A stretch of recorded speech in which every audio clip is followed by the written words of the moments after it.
रजनी बाजार से शॉपिंग करके घर में घुसी ही थी कि उसके हाथ में थैला देखकर उसके पति राजेश गर्म हो गए थे, जिसके कारण वे गुस्से में रजनी से बोले, आ गई पैसों में आग लगाकर, जब देखो शॉपिंग करती रहती हो। मुझे तुम्हारा ऐसे शॉपिंग करना बिल्कुल भी पसंद नहीं। यह सुनकर रजनी बैग में से कपड़े निकालकर राजेश को दिखाते हुए बोली, मैंने पैसे में आग नहीं लगाई, बल्कि जरूरत के हिसाब से कपड़े खरीद कर लाई हूँ। आप देखो मैं कैसे कपड़े लाई हूँ। यह कहकर जैसे ही उसने राजेश को कपड़े दिखाने की कोशिश की, राजेश ने कपड़े देखने से इनकार करते हुए कहा, रहने दो, मुझे नहीं देखने तुम्हारे कपड़े, तुम्हें पैसे बर्बाद करने थे कर दिए, अब इन्हें दिखाकर मेरा दिमाग खराब मत करो। राजेश की बातें सुनकर रजनी दुखी मन से जब कपड़े बैग में रखने लगी, तब उसका दुखी चेहरा देखकर उसके ससुर बोले, ये क्या तरीका है तुम्हारा बहू से बात करने का? पैसे में आग बहू नहीं बेटे, तुम लगाते हो। बहू तो सोच समझकर पैसे खर्च करती है, तुम सिर्फ अपने बारे में सोचते हो। बाजार जाते हो तो सिर्फ अपने लिए ही बेहिसाब पैसे खर्च करके कपड़े खरीद कर लाते हो, लेकिन बहू हम सब के बारे में सोचती है। वह अपने लिए कम और हमारे लिए ज्यादा कपड़े खरीद कर लाती है। क्या ठंड सिर्फ तुम्हें लगती है? तुम अपने लिए तो सर्दी के कपड़े खरीद कर ले आए, लेकिन मेरे लिए और अपनी मम्मी के लिए तुमने कुछ सोचा? अपने पापा की बातें सुनकर राजेश शर्मिंदा हो गया था। 3 साल पहले ही उसका विवाह रजनी से हुआ था। राजेश एक मल्टीनेशनल कंपनी में मैनेजर की जॉब करता था। बेहद स्वार्थी किस्म का इंसान था।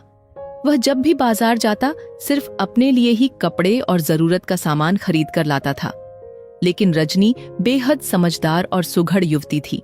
वह जब भी बाजार जाती अपने सास ससुर के लिए कपड़े और जरूरत का सामान खरीद कर लाती थी। बाजार से लाकर वह जब उन कपड़ों को राजेश को दिखाने की कोशिश करती, तब राजेश कपड़ों को देखने की बजाय उससे गुस्से में कहता, रहने दो, मुझे नहीं देखने तुम्हारे कपड़े। तुम्हें पैसे बर्बाद करने का शौक था, जो तुमने कर दिया ना। मुझे कुछ देखना न सुनना, ले जाओ इन्हें यहाँ से। तब राजेश की बात सुनकर रजनी चुपचाप कपड़े ले जाकर अपने सास ससुर को दे देती थी। कुछ दिनों बाद जब सर्दी का मौसम आया, तो एक दिन उसके पति बाजार गए और अपने लिए गर्म कपड़े खरीद कर लाए थे। जब उसके ससुर ने राजेश के गर्म कपड़े देखे, तो वे उसकी सास से बोले, अपने लिए तो गर्म कपड़े खरीद लाया, एक बार भी हमसे यह नहीं पूछा कि तुम्हारे पास गर्म कपड़े हैं कि नहीं। मेरे गर्म कपड़े काफी पुराने हो गए हैं, अब उनमें ठंड रुकती नहीं। पहले तो मैं अपने आप तुम्हारे लिए बाजार से कपड़े खरीद कर ले आता था, परंतु अब बुढ़ापे के कारण मेरी बाजार जाने की हिम्मत ही नहीं पड़ती। बेटा कितना स्वार्थी हो गया है, सिर्फ अपने बारे में ही सोचता है, हमारे बारे में कुछ नहीं सोचता।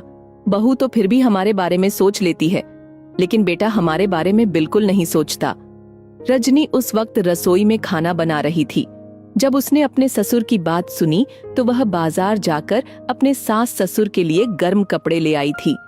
जब राकेश ने कपड़े देखने से इनकार कर दिया, तो उसके पापा उसे कपड़े दिखाते हुए बोले, देख बहू, अपने लिए नहीं हमारे लिए कपड़े लेकर आई है, देख गौर से। जब राजेश ने अपने पापा के कहने पर वे कपड़े देखे, तो उन्हें देखकर वह शर्मिंदा हो गया था। वह रजनी से बोला, माफ कर दो मुझे, मैंने बगैर सोचे समझे तुम पर पैसे बर्बाद करने का इल्जाम लगा दिया। मुझसे अच्छी तो तुम हो जो मम्मी पापा का बेहद ख्याल रखती हो। मैं ही स्वार्थी था जो अपने मम्मी पापा का ख्याल ना रख सका। आज तुमने मेरी आंखें खोल दी, आगे से मैं भी मम्मी पापा का पूरा ख्याल रखूंगा। राजेश की बात सुनकर रजनी के चेहरे पर मुस्कुराहट आ गई थी। यह देखकर उसकी सास उसे गले लगाकर बोली, बहुत खुशनसीब हूं मैं जो मुझे तेरे जैसी बहू मिली। सास की बात सुनकर रजनी खिलखिलाकर हंसने लगी थी। बहुत खुशनसीब होते हैं वे माता पिता जिनकी संतान उनका ख्याल रखती है। जब संतान अपने माता पिता के बारे में नहीं सोचती, तब उनका दिल बहुत दुखता है, क्योंकि अपनी संतान से माता पिता को बहुत उम्मीदें होती हैं। दिल खुश हो जाता है उनका जब उनकी बहू उनका बहुत ख्याल रखती है। तब उनके दिल से अपनी बहू के लिए अनेकों दुआ और आशीर्वाद निकलती हैं। ऐसी बहू नालायक बेटे को भी लायक बना देती है और घर को जन्नत बना देती है। कृपया पेज को लाइक एवं फॉलो करें।